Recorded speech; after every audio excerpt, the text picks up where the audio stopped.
Hello everyone, I, Dr. Sachin Sabharwal, Faculty of MBA Department, Technia Institute of Advanced Studies, is going to deliver a lecture on green marketing.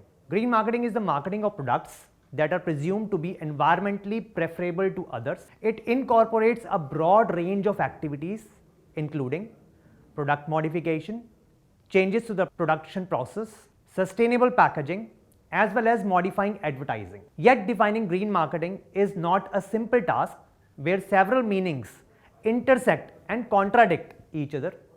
An example of this will be the existence of varying social, environmental and retail definitions attached to this term. Other similar terms used are environmental marketing and ecological marketing.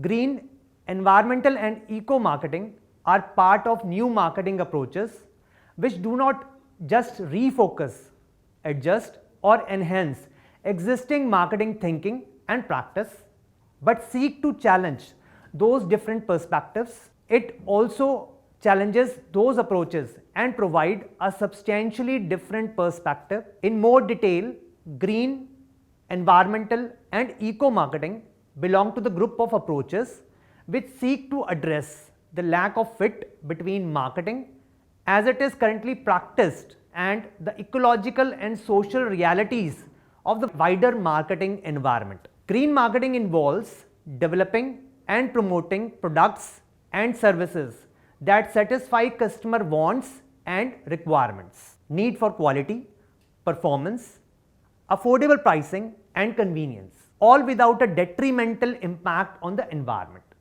The aim of marketing is to sustain the environment in the following ways. First one is eliminate the concept of waste.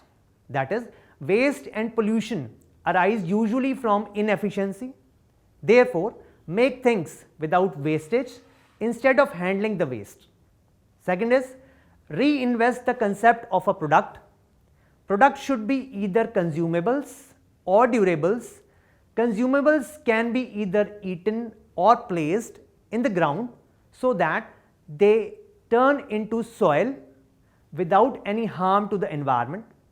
Durables could be made, used and returned to the manufacturer within a closed loop system.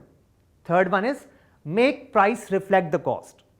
Every product should reflect or at least approximate its actual cost, not only the direct cost of production but also the cost of air, water and soil. Fourth one is make environmentalism profitable. Consumers are beginning to recognize that competition is the marketplace should not be between companies harming the environment and those trying to save it. Green marketing is also known as environmental marketing, ecological marketing, eco-friendly marketing and sustainable marketing. It in prominence in the late 80s and early 90s, it involves the study of the positive and negative aspects of marketing activities on pollution, energy depletion and non-energy depletion. So I hope that you understand the topic green marketing. Thank you very much.